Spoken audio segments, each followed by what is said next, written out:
మా కుటుంబం బట్టి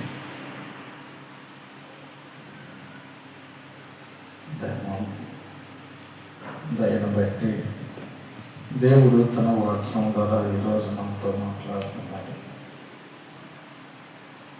మనము దేవుని గురించి తెలుసుకునేటువంటి వారమై ఉండాలి. హల్లెలూయా, హల్లెలూయా. మనము ఎలాంటి వారమై ఉండాలంటే మనము దేవుని గురించి తెలుసుకునేటువంటి వారమై ఉండాలి. మన దేవుడు ఎలాంటి వాడంటే మనల్ని ప్రేమించే దేవుడు. హల్లెలూయా. మన దేవుడు ఎలాంటి వాడు? ప్రేమించే దేవుడు. హల్లెలూయా. అందుకనే ఆయన ప్రేమ మన పట్ల ఎంత అపారమైనటువంటి ప్రేమను చూపిస్తున్నాడు అంటే దేవుని యొక్క పరిశుద్ధ గ్రంథంలో మనం చూసుకున్నట్లయితే ద్వితీయోపదేశకాండము 7వ అధ్యాయము 8వ వచనంలో కొన్ని మాటలను మన కొరకు పొందుపరిచి ఉంచాడు. ఇక్కడ మనం చూసుకున్నట్లయితే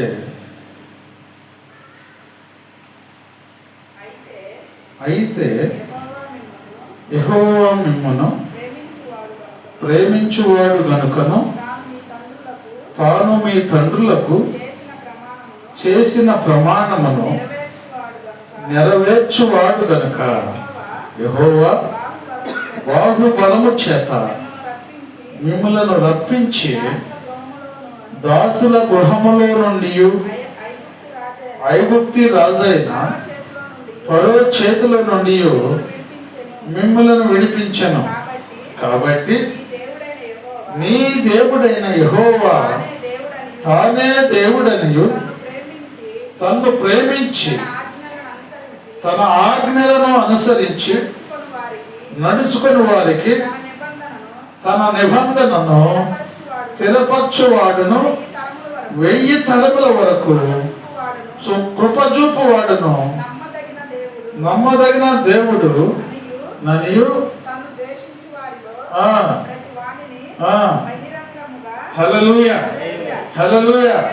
ప్రభునందు దేవుని బిడ్డలారా, మనము ఈ రాత్రి కాలమందు దేవుని యొక్క ప్రేమను తెలుసుకునేటువంటి వారమై ఉండాలి. హల్లెలూయా, హల్లెలూయా. మన దేవుడు ఎలాంటి వాడు అంటే ప్రేమించువాడు, ప్రేమ కలిగిన వాడు, జాలి కలిగిన వాడు, కృప కలిగిన వాడు. ఎందుకు ఎలాంటి బిరుదులు మన దేవునికి ఉన్నాయంటే ఇక్కడ దేవుడు ఒక వాగ్దానం చేశాడు అంటే ఆ వాగ్దానాన్ని నెరవేర్చేటువంటి దేవుడు. ఇక్కడ ఇశ్రాయేలు యొక్క జనాంగము ఐగుప్తు దేశములో వారు బానిసలుగా ఉండిపోయారు. హల్లెలూయా. వారు బానిసలుగా ఉండిపోయి ఆ ఎట్టి చాకిరి చేయలేకపోతున్నారు. ప్రియ దేవుని బిడ్డలారా, ఎట్టి చాకిరి చేయలేకపోతున్నారు. అక్కడ నుంచి తప్పించుకోలేకపోతున్నారు. ఏం చేయాలో అర్థం కాని పరిస్థితుల్లో వారు జీవిస్తున్నారు. అలాంటి పరిస్థితుల్లో దేవుడికి వారు మొరపెట్టుకున్నారు. దేవుడికి వారు మొరపెట్టుకున్నారు. దేవుడు వారిని విడిపించాడు. హల్లెలూయా. ఆ దాస్య గృహం నుంచి, ఆ బానిసత్వం నుండి, ఆ బంధకాల నుండి దేవుడు వారిని విడిపించాడు. వారిని విడిపించినటువంటి దేవుడు ఈనాడు తన లేఖనము ద్వారా మనతో ఎందుకు మాట్లాడుతున్నాడని మనం ఆలోచన చేయాలి. దేవుడు మన పితరులతో వాగ్దానం చేసి ఉన్నాడు. వాగ్దానం చేసిన దేవుడు ఎంతైనా నమ్మదగినటువంటి వాడు. హల్లెలూయా, హల్లెలూయా. వాగ్దానం చేసిన దేవుడు ఎంతైనా నమ్మదగిన దేవుడు. ఇదిగో వీరు ఆ బానిసత్వంలో ఉన్నప్పుడు వారు ఎంతగానో మొరపెట్టారు. మొరపెట్టినప్పుడు దేవుడు చెబుతున్నాడు, వారి మొర నేను విన్నాను. హల్లెలూయా. ఏం చేశాడంటే దేవుడు వారి మొర విన్నాడు. మొర విన్నటువంటి దేవుడు ఏం చేశాడు? వారి యొక్క బానిసత్వం నుంచి వారిని విడిపించాడు. ఈరోజు మనకు కూడా అనేకమైనటువంటి బానిసత్వాలు ఉన్నాయి, అనేకమైనటువంటి కష్టాలు ఉన్నాయి, అనేకమైన ఇబ్బందులు ఉన్నాయి. కానీ దేవుడు అంటున్నాడు, నువ్వు భయపడద్దు, నువ్వు భయపడద్దు. నీకు ఎటువంటి శ్రమ వచ్చినా, ఎటువంటి ఇబ్బంది వచ్చినా నిన్ను విడిపిస్తానికి నేనున్నాను కనుక నువ్వు నా యందు విశ్వాసమును కనపరచు. ఏదో దేవుడు విడిపిస్తానన్నాడు కదా అని చెప్పేసి ఆయన సన్నిధికి వచ్చేసి నువ్వు ప్రార్థన చేసినంత మాత్రం నీకు విడుదల రాదు. మరి ఎవరికి విడుదల వచ్చిందా అంటే ఆయన నమ్ముకున్నటువంటి వారు, ఆయన నమ్మకంగా జీవించేటువంటి వారికి దేవుడు విడుదలేస్తాడు. ఆయన చిత్తాన్ని కనుగొని ఆయన పట్ల నమ్మకంగా జీవించినటువంటి వారికి దేవుడు విడుదలిస్తాడు. ఈరోజు దేవుడు మనల్ని హెచ్చరిస్తున్నాడు. ఇది ఎక్కడ అంటున్నాడు?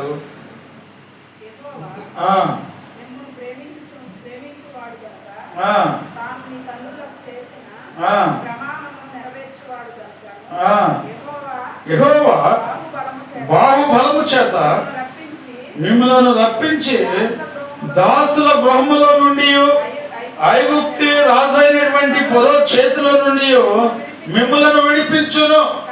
హల్లెలూయా. అనేకమైనటువంటి ఇబ్బందుల నుంచి, కష్టాల నుంచి మిమ్మల్ని విడిపించాలి అంటే విడిపించగలిగినటువంటి శక్తిమంతుడైనటువంటి దేవుని నమ్ముకొని ఆయన యందు విశ్వాసం ఉంచి నువ్వు జీవించినప్పుడు నీ జీవితానికి ఒక అర్థం కలుగజేస్తారు. చాలా మంది ఏం చేస్తున్నారు అంటే దేవుని యందు విశ్వాసం ఉంచుతున్నారు, దేవుని సన్నిధికి వస్తున్నారు, కానీ దేవుని యొక్క చిత్తానుసారంగా నడవలేకపోతున్నారు, దేవుని యొక్క ప్రణాళిక ప్రకారము జీవించలేకపోతున్నారు, లోకానుసారంగా ఆ జీవితం జీవిస్తున్నారు. దేవుని సన్నిధికి వస్తున్నారు, ఇబ్బందుల గురించి దేవునికి మొరపెట్టుకుంటున్నారు. చేస్తాడంటావా దేవుడి కార్యం? ఏమో చేయడు. ఎందుకు చేయడాయి అంటే ఆయన ఎందు నమ్మకంగా ఉండమంటే లోకంలో పోతేనే లోకానుసారంగా ఉంటున్నావు, దేవుని సన్నిధికి పోతేనే దేవుని చిత్తానుసారంగా ఉంటున్నావు, మరి ఇంకో చోట పోతేనే ఇంకో రకంగా ఉంటున్నావు. ఇన్ని రకాలైనటువంటి జీవితం జీవించే నీ ప్రార్థన దేవుడు ఆలకిస్తాడా? ఆయన అంటున్నాడు ఒకే మాట మీద ఉంటాడు. ఆయన మన పితరులతో ప్రమాణం చేశాడు, ఆనాడు చేసినటువంటి మాటను ఈనాటికి కూడా ఆయన నెరవేరుస్తున్నాడు. మరి ఆయన మాట వింటున్నావా? ఏమా ఈరోజు దేవుడు ఈ వాక్యాన్ని మనకు ఎందుకు బోధిస్తున్నాడు అంటే, ఇదిగో దేవుని యొక్క చిత్తానుసారంగా నువ్వు నడవాలి. దేవుని కోసం కొన్ని శ్రమలు వస్తాయి, కొన్ని ఇబ్బందులు వస్తాయి. వచ్చినప్పటికైనా కానీ సరే తొలగిపోకూడదు. తొలగిపోకుండా దేవుని యొక్క చిత్తానికి లోబడి ఎన్ని శ్రమలైనా మనము అనుభవించేటువంటి వారమై ఉండాలి. దేవుని యొక్క పరిశుద్ధ గ్రంథంలో చాలా మంది భక్తులు కష్టపడ్డటువంటి వారే, శ్రమలు పొందుకున్నటువంటి వారే ప్రయోజకులైనటువంటి వారు ఉన్నారు. ఏ కష్టం లేకుండా నీకు సుఖం రావాలంటే, ఆశీర్వాదం రావాలంటే రాదు. ఇప్పుడు లోకానుసారంగా మనం ఆలోచిస్తే ఏమా ఏ కష్టపడకుండా మనం తిని ఇంట్లో కొనుక్కుంటే మన డబ్బులు వస్తాయా? ఎందుకని? కష్టం చేయలేదు కాబట్టి.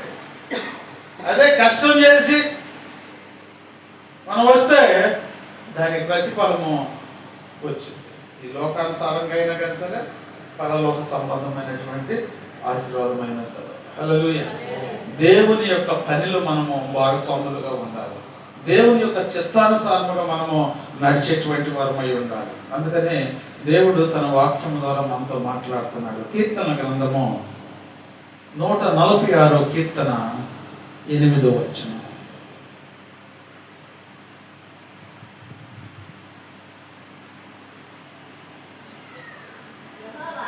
యెహోవా గుడ్డివారి కనులు తెరవచేయువాడు, యెహోవా లేవనెత్తువాడు, యెహోవా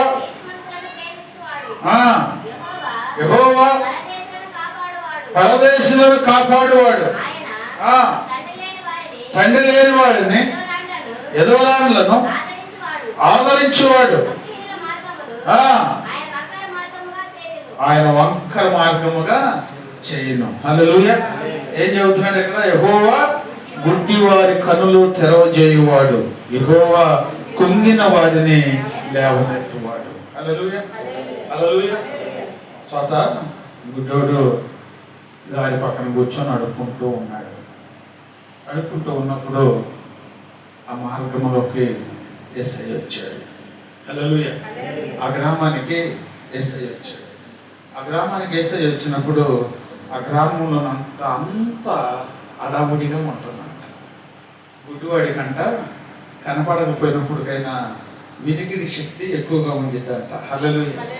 వినికిడి శక్తి వల్ల ఆ రోజులాగా లేదేందని చెప్పేసి ఆలోచిస్తున్నాను. ఎందుకు ఆ రోజులాగా లేదంటే యేసు ప్రభు ఆ గ్రామానికి వచ్చాడు. యేసు ప్రభు ఆ గ్రామానికి వచ్చి అద్భుతమైనటువంటి కార్యములను చేస్తుంటే మానవులు కూడా భలే ఆశ కదా. ఏమో యేసయ్య దగ్గరికి రమ్మంటే యేసయ్యకి లోపడండి, యేసయ్య కోసం ఇదిగో మీరు లోపడి జీవించాలని చెప్పేసి అంటే ఎవరు రారు. కానీ రోగాలు పోగొడుతున్నాడు, దెయ్యాలు పోగొడుతున్నాడు, కుంటోళ్ళ కాళ్ళు ఎత్తున్నాడు అంటే ఇక ఆయన పిలవ అవసరం లేదు కదా. ఏమో అసలు పిలవ అవసరంలా, పిలవకుండానే ఆయన దగ్గరికి వస్తూ ఉంటారు. ఆ రోజు ఆ గ్రామంలోకి యేసు ప్రభు వచ్చాడు. వచ్చేప్పటికే జన సమూహం అంతా కూడా ఇదిగో ఎంతో అడావుడిగా అటు ఇటు అటు పరిగెత్తుతూ ఉంటుంటే ఆ గుడ్డోడు అంట అక్కడ కూర్చొని అడుక్కునేవాడు అంట. అన్నాడంట, అయ్యా ఏంది రోజులాగా లేదేంది, ఈరోజు ఏందో ఒకలాగా ఉందయ్యా అని చెప్పంటే, అయ్యో నీకు తెలీదా, నజరేడైన యేసు మన ఊరు వచ్చాడు, ఈ మార్గానే వస్తున్నాడు. ఆయన కుంటోళ్ళకి గుడ్డోళ్ళకి ఊసకాలు చేతులు గల వారిని ఎంతో మందిని స్వస్థపరుస్తున్నాడు, ఎంతో మందిని స్వస్థపరుస్తున్నాడు అనేటప్పటికి ఈ గుడ్డోడు కూడా ఆశ కలిగింది. హల్లెలూయా. ఏం కలిగింది? ఆశ కలిగింది. ఏం ఆశ కలిగింది? దేవుడు నాకు చూపిస్తాడు. ఆ విశ్వాసం ఎలా వచ్చిందంటే ఇదిగో చెప్పినటువంటి సాక్ష్యం బట్టి ఎంతో మంది స్వస్థపరిచిన దేవుడు నన్ను కూడా స్వస్థపరుస్తాడు అని ఆశ వచ్చింది. అది ఈరోజు దేవుని యొక్క వాక్యం పెట్టినటువంటి నీ పట్ల కూడా దేవుడు కార్యము చేయగలడు అని ఆశ కలుగుతుందా నీకు? ఏమో ఆశ కలిగినటువంటి నీవు ఆశకు తగినట్లుగా దేవుని యందు శ్రద్ధ భక్తి కలిగి నువ్వు జీవిస్తున్నావా? ఆశ అయితే ఉంటుంది కానీ ఆచరణ అయితే ఉంటుందా? ఆశ అయితే ఉంటుంది కానీ భక్తి అయితే ఉంటుందా? గుడ్డోడు హల్లెలూయా ఎంతో విశ్వాసాన్ని కనపరిచి వాడు కేకలు పెడుతున్నాడు, దావీదు కుమారుడా యేసు నన్ను కరుణించయ్య. కేకలు పెడుతున్నాడు. ఆ జనమంతా కూడా ఏం గోల ఊరుకో. హల్లెలూయా. గుడ్డోడు మరి ఎవరైనా కొడతారేమోనని భయపడ్డా? ఎవరో తిడతారేమోనని భయపడ్డా? మరి ఏం చేశాడు? హృదయం అంతా కూడా యేసయ్యను నింపుకున్నాడు. ఈరోజు దేవుని యొక్క వాక్యం వింటున్నటువంటి ప్రియ దేవుని బిడ్డ, నీ హృదయంలో కూడా యేసయ్యను నింపుకుంటే యేసయ్య చేసేటువంటి కార్యములను నువ్వు చూడగలుగుతావు. ఆశ లేకుండా ఆచరణ లేకుండా దేవుడి కార్యాలు నేను చూడాలంటే ఎట చూస్తావు? ఏమ్మా డబ్బులుంటే షాపుకి వెళ్తే ఏదైనా కొనుక్కు రావచ్చు. ఆశ ఏది ఆశ ఉంటుంది చెప్పండి కొనవచ్చు, ఎందుకంటే డబ్బులు ఉంటాయి కాబట్టి. దాని వెల ఎంత చెప్పినా మనం కొనగలుగుతాం. అదే డబ్బులు లేకపోతే ఏది కొనలేవు. ఎందుకని? ఆశ ఉందగా. అలాగే యేసయ్య దగ్గరికి వచ్చినాక కూడా యేసయ్య వాళ్ళ కార్యం చేస్తున్నాడు, వీళ్ళ కార్యం చేస్తున్నాడని ఆశ అయితే ఉంటుంది కానీ నీ పట్ల చేయట్లేదని నువ్వు ఎందుకు నిరుత్సాహపడుతున్నావు? ఏమా అందుకనే దేవుడు చెబుతున్నాడు, ఆశ అయితే ఉంటుంది కానీ ఆచరణ లేకుండా జీవిస్తున్నారు. ఆచరణ లేదంటే లోబడే మనసు మనకు లేదు కనుక దేవుడు మన పట్ల కార్యములు జరిగించట్లేదు. ఎన్నాళ్ళు వచ్చి మనం కొనుక్కున్న ప్రయోజనం లేదు, ఎన్నాళ్ళు వచ్చి దేవుడి సన్నిధిలో కూర్చున్నా ప్రయోజనం లేదు. ఎందుకంటే ఎవరు చూస్తున్నారంటే నన్ను అనుకుంటున్నారు కానీ దేవుడి యొక్క వాక్యం స్పష్టంగా మనకు చెబుతుంది, యెహోవా కన్ను లోకమంతా సంచారము చేస్తుంది, ఆయన కంటికంట మరుగైనది ఏదీ లేదు. నువ్వెవరు ఎక్కడ ఎవరితో ఏం మాట్లాడుతున్నావో, నువ్వెవరితో ఏ సంభాషణ చేస్తున్నావో, ఎవరి దగ్గర ఏమి నువ్వు తీసుకొస్తున్నావో, చెప్పి తీసుకొస్తున్నావో, చెప్పకుండా తీసుకొస్తున్నావో అన్నీ కూడా ఎవరు చూస్తున్నారు? మనం చూసిన ఒకటే చూడపోయిన ఒకటే. ఎందుకు పనికి మళ్ళీ వాడు ఏం చేయలేని వాళ్ళు ఏమేమో మన దగ్గర చూస్తేంది చూడకపోతే అసలు చేసేనే చూస్తున్నాడు. మనం ఎందుకు చెప్తున్నాను అంటే ఆయనకి భయపడు, ఆయన అద్భుత కార్యములను నీవు చూడగలుగుతావు. దేవుడు తన వాక్యము ద్వారా మనతో మాట్లాడుతున్నాడమ్మా. దేవుడు తన వాక్యము ద్వారా నేను బలపరుస్తున్నాడు. దేవుని యొక్క ఇదిగో చిత్తానుసారంగా గుడ్డివాడికి కళ్ళు తెరవాలంటే, గుడ్డివాడికి కళ్ళు తెరిచాడు అంటే ఎట్టిచ్చాడు గుడ్డివాడి కళ్ళు? దేవుని యొక్క వాక్యం చదివిస్తుంది, నీ విశ్వాసమే. అది మాత్రం తెలుసు కానీ ఆ విశ్వాసం మనలో ఉన్నదా లేదనేది మాత్రం మనకు తెలియదు. హల్లెలూయా, హల్లెలూయా. విశ్వాసము స్వస్థపరచును. ఇప్పుడు ఆ గుడ్డివాడు విశ్వాసం స్వస్థపరిచిందో స్వస్థపరచలేదు. ఎందుకని? ఏమో ఏ విశ్వాసం చూపించాడు అసలు ఆ గుడ్డివాడు? ఆ దేవుడు చూపిస్తాడు. అందుకే నా గుడ్డివాడు చూపించింది యేసయ్యా. ఏమో హల్లెలూయా. దేవుని యొక్క వాక్యము మనం వింటున్నప్పుడు అక్కడ ప్రాముఖ్యమైనది ఏంటని మనం గ్రహించగలిగిన రోజునే మన ఆత్మను కూడా మనం బలపరచుకోగలుగుతాం. ఆ గుడ్డివాడి దగ్గరికి వచ్చిన తర్వాత, దాటి వెళ్ళిన తర్వాత కూడా ఆ గుడ్డివాడి విశ్వాసాన్ని చూపించాడు. ఆ విశ్వాసం కాదు కానీ గుడ్డివాడికి చూపు రావడానికి కారణం ఏంటంటే, ఈ వాక్యాన్ని మనం ఎన్నోసార్లు విన్నాం కానీ అసలు మర్మం దేవుడు ఈరోజు మనతో మాట్లాడుతున్నాడు. వాడు రోజు కూర్చొని ఏం చేసేవాడు? ఏమో అడుక్కునేవాడు. హల్లెలూయా. దేని మీద కూర్చుంటాడు? ఏమో ఏదైనా పట్ట వేసుకొని కూర్చుంటాడా, లేకపోతే ఏమీ లేకుండా నేల మీద కూర్చుంటాడా? ఏమో పట్ట వేసుకొని కూర్చుంటాడు. ఆ పట్ట అంటే అది మురికి పెట్టి ఉంటుంది. హల్లెలూయా. ఎప్పుడైతే యేసయ్య అతన్ని ఇలా తీసుకురండి అన్నాడు, ఆ గుడ్డుడు అంట ఆ కూర్చున్నటువంటి పట్ట అంట ఇసిరి కొట్టాడంట. ఏం చేశాడంట? ఇసిరి కొట్టాడంట. అంటే ఏమి ఇసిరి కొట్టాడు? ఆ ఉన్నటువంటి ఆ పాప జీవితాన్ని ఇసిరి కొట్టాడు. వాళ్ళలో సందేహం లేదు.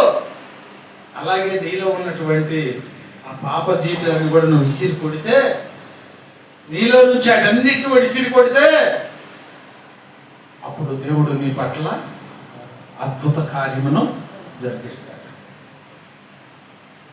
నీ పాపములు క్షమించబడితేనే కదా. ఇంకోళ్ళది మళ్ళీ ఇది భార్య అయితే మళ్ళీ దొరకదేమో అని ఏం చేస్తారు? దాచుకుంటారు. హల్లెలూయా. అది దాచుకుంటే యేసయ్య దగ్గరికి వెళ్ళలేవు, నువ్వు ఆయన దగ్గర కార్యమును పొందుకోలేవు. అంటే దేవుడు ఇప్పుడు ఆ గుడ్డివాడికి కళ్ళు తెరవ చేయడానికి కారణం ఏంటంటే, ఇదిగో వాడు ఉన్నటువంటి ఆ యొక్క పాత జీవితాన్ని ఏం చేశాడంటే ఇస్తిరి పారేశాడు. ప్రభు దగ్గరికి వెళ్ళిపోయాడు. ప్రభు దగ్గరికి వెళ్ళిపోతే మళ్ళీ ప్రభు పరీక్ష పెట్టాడు. మళ్ళీ పరీక్ష పెట్టి, ప్రభా నాకు చూపు కావాలి, నేను నీకేమి చేయవలసున్నాను అని చెప్పేసి ప్రభు అడిగితే, ఆ గుడ్డోడు చెప్పాడు, అయ్యా నాకు చూపు కావాలయ్యా. ఎందుకని? ఇప్పుడు గుడ్డోడు సూపు కోసం కేకలు పెడుతున్నాడు నా సంగతి యేసయ్యకి తెలియదా? తెలుసా తెలీదా? తెలుసు. మరి తెలిసి మళ్ళీ యేసయ్య ఎందుకు అడిగాడు? ఏమో అది గుడ్డోడు సూప్ లేదు, సూప్ కోసం నన్ను అడుగుతున్నాడు అన్న సంగతి యేసయ్యకి తెలుసు. తెలిసినటువంటి యేసయ్య మళ్ళీ ఏం కావాలి, నా ద్వారా నీకేం కావాలని ఎందుకు అడిగాడు? ఏమో అమ్మా విశ్వాసం ఉన్నదా లేదనేది కాదు, ఎందుకు కాదు అడిగింది. అక్కడ మనం ఆలోచించాల్సిన విషయం ఏంటంటే నీకు స్వస్థ అంటే అడగాలి. ఇప్పుడు మనం ప్రార్థన చేయడానికి కూర్చుంటున్నాం ఏమో, మనకి ఏదో ఇబ్బంది వచ్చింది, ఏదో బలహీనత వచ్చింది. మనం ప్రార్థన చేయడానికి మనం కూర్చున్నప్పుడు మెలకుని కూర్చుంటామా? మరి ఏం చేస్తాం? ఆయన అడుగుతాం, ప్రభా ఇదిగో నాకు ఈ బలహీనత ఉందయ్యా, నాకు ఈ సమస్య ఉందయ్యా, ఈ సమస్య తీయమని అడగాలి. ఆయన చెయ్యొచ్చు. యేసయ్య గుడ్డోడికి అమ్మటే సూపు ఇచ్చేయొచ్చు. కానీ చూపించకుండా ఎందుకు అడిగాడు అంటే అడగకుండా అంటే అమ్మ కూడా ఆనందం. అవునా కదా? ఇప్పుడు ఆకలి అయ్యేది నీకు తెలుసు, కానీ అప్పుడు ఏం చేస్తావు? అమ్మ అన్నం పెట్టి ఆకలి అవుతుంది. అప్పుడు ఆ తల్లి ఏం చేసింది? ఆహారం తీసుకొచ్చి బిడ్డలు పెట్టుకుంటుంది. హల్లెలూయా. అలాగే యేసయ్యని అడిగితే యేసయ్య కూడా ఏం చేశాడంటే సూపు ఇచ్చాడు. అలాగే మనం అడగాలి. అడిగేది కూడా విశ్వాసంతో అడగాలి. అప్పుడు దేవుడు కార్యం జరిగిస్తాడు. ఇంకో మాట ఏమంటున్నాడు అక్కడ? ఏమో గుడివాడి కనులు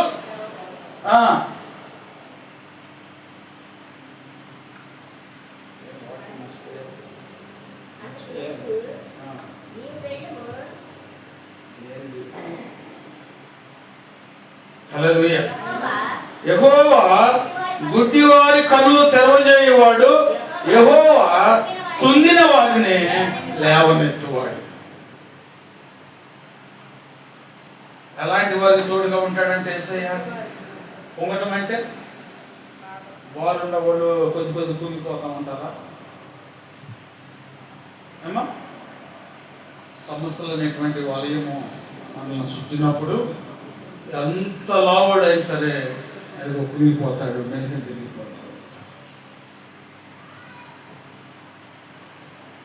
అలాగా నువ్వు సమస్యలో కుంగిపోతున్నప్పుడు, శోభంలో కుంగిపోతున్నప్పుడు నువ్వు దేవుణ్ణి అడగగలిగితే నీకు దేవుడు సహాయం చేస్తాడు.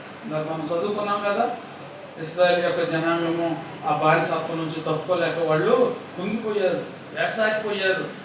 ఏం చేయాలో అర్థం కాని పరిస్థితిలో ఉన్నారు. అప్పుడు వారు దేవుణ్ణి బ్రతిమాడు. హల్లెలూయా. ఆ కుంగిపోయినటువంటి జీవితం నుంచి లేవనెత్తగలిగిన వారు ఎవరయ్యా అంటే దేవాది దేవుడే. దేవుడు తన వాక్యము ద్వారా మనతో స్పష్టంగా మాట్లాడుతున్నాడు. ఇంత స్పష్టంగా మాట్లాడుతున్నా కానీ నీ హృదయాన్ని మార్చుకోలేకపోతే, నీ హృదయంలో ఉన్నటువంటి దేవునికి వ్యతిరేకమైనటువంటి తలంపులను తీసేసుకోలేకపోతే ఆయన ఏం చేస్తాడు? ఆయన సహాయం చేయాలనే ఆశపడుతున్నాడు. కానీ నీ హృదయం శుద్ధి లేకపోతే ఆయన ఏం చేస్తాడు? ఎన్నాళ్ళు మనం ప్రార్థన చేసినా ఇక మనకు ఆగతే పట్టింది, కానీ మళ్ళీ మార్గం అనేది ఉండదు. దేవుని ప్రేమించడం అంటే దేవుని యొక్క దాసుని ప్రేమించాలి. దేవునికి విలువివ్వటం అంటే దేవుని యొక్క దాసునికి మనము విలువిచ్చేటువంటి వారమై ఉండాలి. హల్లెలూయా. ఆయన అంటున్నాడు కదా, నా బిడ్డను ప్రేమిస్తే నన్ను ప్రేమించినట్లే, నా బిడ్డకిస్తే నాకు ఇచ్చినట్లే. ఎందుకంటే ఆయన ఏర్పాటు చేసుకున్నాడు కనుక. ఇప్పుడు ఈ లోకానుసారంగా ఏదన్నా ఒక సమస్య వచ్చింది, ఏదన్నా ఒక ఇబ్బంది వచ్చింది అనుకో, ఏమో ఎవరు తెలియపరుస్తాం? మనం దైవ సేవకులకి తెలియపరుస్తాం. ఎందుకు దైవ సేవకులకి తెలియపరుస్తామంటే దైవ సేవకుడు ఈ లోకానుసారమైనటువంటి మానవుడికి, పరమందు ఉన్నటువంటి దేవునికి మధ్యవర్తి. హల్లెలూయా. మధ్యవర్తి అంటే ఇక్కడ మాటలు అక్కడ తెలియపరచడం, అక్కడ మాటలు ఇక్కడ తెలియపరచడం. హల్లెలూయా. ఎప్పుడైతే నీ సమస్యను వచ్చి చెప్పావో అప్పుడు దైవ సేవకుడు ఏం చేస్తాడంటే, ప్రభువా ఇదిగో పలానా బిడ్డ ఈ అవసరతలో ఉందయ్యా, ఈ బాధలో ఉందయ్యా అని ప్రార్థన చేస్తే దేవుడు ఆ ప్రార్థన ప్రతిఫలం చెప్తాడు. ఆ ప్రతిఫలం అమ్మ ఇదిగో నీ పట్ల ఇదిగో దేవుడి కార్యము చేయబోతున్నాడు అని చెప్పేసి ఇదిగో దేవుడు తన దాసం ద్వారా తెలియపరుస్తాడు. అందుకనే మధ్యవర్తి మాట దేవుడు వింటాడు, ఆయన ఏర్పరచుకున్నటువంటి బిడ్డ కాబట్టి. హల్లెలూయా, హల్లెలూయా. అందుకనే దేవునికి ఇష్టముగా మనం యెహోవా పరదేశులను కాపాడువాడు, ఆయన తండ్రి లేనటువంటి వారిని విధవాండ్లను ఆదరించేవాడు, భక్తిహీనుల మార్గమును ఆయన వంకరత్వ మార్గములను చేయను. హల్లెలూయా, హల్లెలూయా. ఇక్కడ ఏం చేస్తానంటున్నాడు? విధవరాలను, తండ్రి లేని వారిని ఆదరిస్తాడు. అంటే అందరిని ఆదరించేస్తాడా? పెద్దవాళ్ళు చాలా మంది ఉన్నారు, వాళ్ళందరూ కూడా ఆదరించేసేస్తాడా? ఏమో ఏలియా ఒక మాట అన్నాడు, ఈ సంవత్సరం మంచు అయినను వర్షమైనను పడదని చెప్పేసి అన్నాడు. వర్షం లేదు, మంచు లేదు, కరువు వచ్చేసేది. కరువు వచ్చేసేటప్పటికి తన బిడ్డను వదిలేసుకున్నాడా? హల్లెలూయా, వదిలేసుకున్నా. నువ్వు పలానా చోటకి వెళ్ళు, అక్కడ ఆ ఏట్లో నీరుండి ఆ నీరు తాగుతూ ఉండు, కాకోలం చేత నేను నీకు ఆహారం తెచ్చెప్తాను. అక్కడ ఆ ఏటి నీరు అయిపోతూ ఉన్నప్పుడు ఇదిగో ఒక ఎదవరాలు ఇంటికి పంపిస్తాడు. ఏలియాని ఒక ఎదవరాలు ఇంటికి పంపిస్తాడు. హల్లెలూయా. ఆమె దగ్గరక తినటానికి లేదు, ఒక 2 చిన్న అప్పాలు వేసుకొని తను తన బిడ్డ తిని ఇదిగో చనిపోవటానికి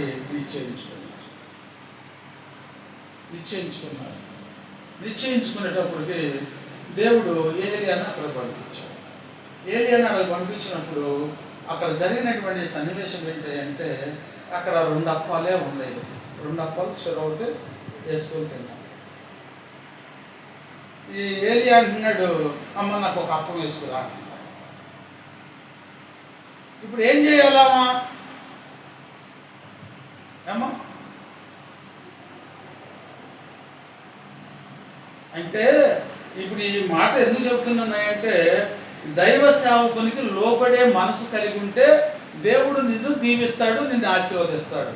శ్రమల కొలిమిలో నుంచి కూడా నిన్ను లేవనెత్తగలుగుతాడు. ఇప్పుడు ఇక్కడ మళ్ళీ కొనుక్కొచ్చుకుంటానికి ఒకవేళ ద్రవ్యం ఉన్నప్పటికైనా ఆ అప్పం దొరకడానికి అవకాశం లేదు, కరువు వచ్చేసింది కదా. ఇక 2 వేసుకొని వాళ్ళు కూడా చనిపోవటానికి నిశ్చయించుకున్నారు. దేవుడు వారి పట్ల ఒక నిశ్చయం కలిగి ఉన్నాడు, వారు నశించిపోవటం ఆయనకు ఇష్టం. ఎందుకంటే యెహోవా పక్షమున నేను వేచి మాట్లాడతానన్న దేవుడు మరి ఆమెకి ఇచ్చేసేయొచ్చుగా. 2 అప్పాలు ఏంటమ్మా, ఇదిగో 10 అప్పాలు వేసుకొని తినని ఇచ్చేయొచ్చుగా. ఎందుకు లేదంటే లోబడే మనసు ఉన్నదా లేదని దేవుడు పరీక్ష చేశాడు. ఆ పరీక్షలో ఆ యెదవరాలు నెగ్గింది. హల్లెలూయా. ఆ పరీక్షలో ఆ యెదవరాలు నెగ్గింది. ఎలా నెగ్గిందంటే, అమ్మ నాకు ఒక అప్పం వేసుకురా. అయ్యా లేదయ్యా, యెహోవా జీవము తోడు, ఇదిగో పట్టెడి పిండను కొంచెం నూనె ఉందయ్యా నా దగ్గర, అది కూడా నా బిడ్డ నేను చెరొకటి వేసుకొని తిని చచ్చిపోదాం అనుకుంటున్నామయ్య అంటే, సిద్ధపడుతున్నామయ్య అంటే, కాదమ్మా నా మాటను నాకు ఒక వేసుకురా. అప్పుడు ఏం చేసిందంటే, దైవదాసులకు లోబడి దైవదాసులకు ఒక అప్పం తీసుకొని వెళ్ళి దైవజనుల చేతిలో పెట్టింది. దైవజనుల చేతిలో పెడితే దేవుడు ఆ యొక్క దైవజనుడు ఏం చేశాడంటే, ఆ అప్పాన్ని చేతిలో పెట్టుకొని ప్రార్థన చేసి ఇరిసి నోట్లో పెట్టుకొని అన్నాడు, ఇక నువ్వు వేసుకొని తినిపో అన్నాడు. ఎప్పుడైతే ఆ దైవ సేవకుని చేతిలో పెట్టిందో అక్కడ ఆశీర్వాదం వచ్చేసింది. హల్లెలూయా. ఎన్ని అప్పాలు వేసుకొని తిన్నా కానీ ఇక తరగలేదంట. ఎలా వచ్చింది ఆశీర్వాదం? చాలా మంది గ్రహించలేనటువంటి సత్యం ఇదే. దేవుడు ఏమంటున్నాడు? ఏమ్మా, ఇప్పుడు పొద్దు గూగుల్ కష్టపడుతున్నావు, 100 రూపాయలు వచ్చినాయి. 100 రూపాయలు వస్తే దేవుడు ఎంత ఇమ్మంటున్నాడు? 10 రూపాయలు ఇమ్మంటున్నాడు. ఆ 10 రూపాయలు ఎందుకు ఇమ్మంటున్నాడు? 10 రూపాయలు ఆయన చేతిలో పెడితే ఆయన నీకు 100 రూపాయలు ఇవ్వటాయి. ఏం పోగొట్టుకుంటున్నాం మనం? చెప్పండి. ఆశీర్వాదాన్ని పోగొట్టుకుంటున్నాం. ఎలా పోగొట్టుకుంటున్నాం? ఏమ్మా, ఇచ్చే మనసు ఉండాలా. ఆ మనసు లేకుండా తీసుకునే మనసు ఉంటే ఎవడెత్తాడు? ఏమ్మా, వెళ్తావు, డబ్బులు తీసుకుంటావు, ఈకుండా ఎగ్గొడతావు, అట్లా 4 దగ్గరికి వెళ్ళి ఎగ్గొడతావు. ఇంకెవరైనా ఇస్తారు నీకు? హల్లెలూయా. 10 రూపాయలు ఎక్కువ, 100 రూపాయలు ఎక్కువ? మరి ఇప్పుడు ఆమె ఎంత ఆశీర్వాదం పొందుకుంది? ఆశీర్వాదం పొందుకోవడానికి కారణం ఏంటి? లోబడింది. మొట్టమొదటిగా లేకపోయినప్పటికైనా ఆయన మాటకు లోబడి ఆయన చేతులు పెట్టింది, ఆశీర్వాదం పొందుకుంది. ఎన్ని వేసినా ఎన్ని ఎన్నా కానీ తరగట్లేదంటే. హల్లెలూయా. మళ్ళా పంట సమృద్ధిగా పండే వరకు కూడా ఆమె కరువు అంటే ఏందో తెలియలేదంటే. ఎందుకు తెలియలేదంటే లోబడింది కనుక. ఈరోజు దేవుడి వాక్యాన్ని మనకు ఎందుకు చెబుతున్నాడు అంటే మనకు కూడా లోబడే మనసు ఉండాలి. హల్లెలూయా. అంత మంద కాదు. దేవుడు తన యొక్క దాసుని ఏర్పాటు చేసుకున్నాడు కనుక ఆయనకి 10వ భాగ్యం ఇవ్వండి, ఇస్తే దానికి రెట్టింపు ఆశీర్వాదం నేను ఇస్తాను అంటున్నాడు దేవుడు. హల్లెలూయా. మరి ఈకుండా చాలా మంది ఇదిగో దాచుకొని, అమ్మో ఈ 100 ఇస్తే ఎట్ట, ఈ 50 ఇస్తే ఎట్ట, ఈ 50 100 చూస్తున్నావు కానీ ఏమో 100 అంటే 1000 రూపాయలు. ఆయనే 1000 రూపాయలు చేత్తో పట్టుకుని ఉన్నాడు, నువ్వే 100 లేకపోతున్నావు, ఆయనే 1000 రూపాయలు ఇస్తున్నారు. ఎవరు నచ్చిపోతున్నారు? ఏమో మనమే నచ్చిపోతున్నాం. ఎందుకు నచ్చిపోతున్నాం? ఇచ్చే మనసు లేదు కాబట్టి. అంత దీనస్థితిలో ఉన్నా కానీ అమ్మ, ఒకటప్పుడు నేను బైపాస్ కాడ నేను మంగళగిరి వస్తూ ఉన్నప్పుడు పాపం చాలామంది పిచ్చి కింద కొనుక్కుంటారు. పిచ్చి కింద లేక తింటానికి లేక అట్టగా కొనుక్కుంటారు. ఒకటప్పుడు ప్రాణం మనకి వచ్చి టిఫిన్ చేసి వత్త నలుగురికి పొట్లాలు కట్టించుకొచ్చి వాటర్ ప్యాకెట్లు తీసుకొని వచ్చి వాళ్ళకి ఇచ్చేవారు. ఆ కనికరం ఉంటే దేవుని మనసు, దేవుని యొక్క ప్రేమ కలిగి ఉన్నట్టు. మనం ఎన్ని ఖర్చు పెట్టలేదమ్మా? ఏమో ఏనాడన్నా మరి ఆ మనసు మనకు వస్తుందా? ఆడేమైపోతే మనకెందుకులే అనుకుంటే హల్లెలూయా. ఇక్కడ దేవుడు కనికరము కలిగినటువంటి మనసు కలిగి ఉండాలని దేవుడు తన వాక్యం ద్వారా మనతో చెబుతున్నాడు. ఇర్మియా గ్రంథము 31వ అధ్యాయము 3వ వచనం.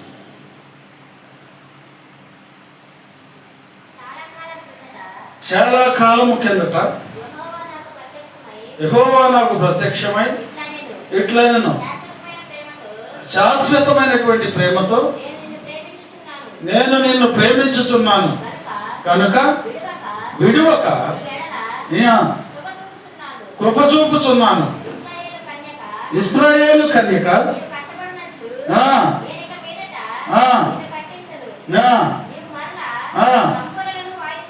హల్లెలూయా. ఏ ప్రేమ చూపిస్తున్నాడు దేవుడు మన మీద? శాశ్వతమైనటువంటి ప్రేమ.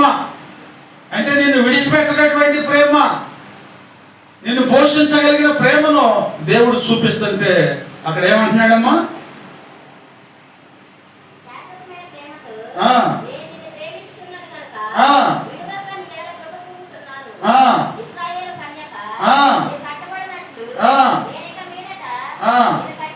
హల్లెలూయా. ఇక నువ్వు నన్ను విడిచిపెట్టకుండా నువ్వు ఉంటే నేను నీకు శాశ్వతమైనటువంటి ప్రేమను చూపిస్తాను. శాశ్వతమైన ప్రేమ అంటే ఈ లోకానుసారంగా కాదు, పరలోక సంబంధమైనటువంటి ప్రేమను కూడా దేవుడు నీకు ఇస్తానంటున్నాడు. దేవుడు నీకు ఇస్తానంటున్నాడు. ఈ రాత్రి కాలమందు మరి దేవుడు మనతో మాట్లాడుతున్నాడు. ఆయన ప్రేమను మన పట్ల ఎల్లడిపరుస్తున్నాడు. ఆయన ప్రేమను గుర్తిరిగినటువంటి మనము ఆయన ప్రేమకు బద్ధులమై మనము జీవించేటువంటి వారమై ఉండాలి. అందుకని యోహాను సువార్త 3వ అధ్యాయము 16వ వచనంలో కూడా అంటున్నాడు, దేవుడు లోకమును ఎంతో ప్రేమించాడు కాగా తన అద్వితీయ కుమారుని యందు విశ్వాసముంచు ప్రతివాడును నశింపక నిత్య జీవము పొందునట్లు ఆయన అనుగ్రహించాడు. హల్లెలూయా. దేవుడు ఏం చేస్తున్నాడు? లోకమును ఎంతో ప్రేమిస్తున్నాడు. అంటే లోకములో ఉన్నటువంటి మానవులను దేవుడు ఎంతగానో ప్రేమిస్తున్నాడు. ఎంతో ప్రేమను ఇదిగో వెల్లడి చేయుచున్నాడు. కాగా తన అద్వితీయ కుమారుని యందు విశ్వాసముంచు ప్రతివాడును నశింపక నిత్య జీవం పొందినట్లు, అంటే నువ్వు నశించిపోకుండా నువ్వు నిత్య జీవం పొందినట్లుగా నేను ప్రేమిస్తున్నాను. శాశ్వతమైనటువంటి ప్రేమ అంటే పరలోకములో ఆయనతో కూడా జీవించేటువంటి జీవితాన్ని నీకు ఇవ్వాలని దేవుడు ఆశపడుతున్నాడు కనుక ఆయన యందు మనం విశ్వాసం ఉంచుదాం, మనం ముందుకు కొనసాగుదాం. ఆయన ప్రేమకు మనం బద్ధులమై ఉందాం. మనము కూడా ఎదటి వారి పట్ల ప్రేమను చూపించేటువంటి వారిగా మనము జీవిద్దాం. దేవుడి కొద్ది మాటలను ప్రభు మన వెనుకల్లో దీవించి ఆశీర్వదించి మహిమ పొందును.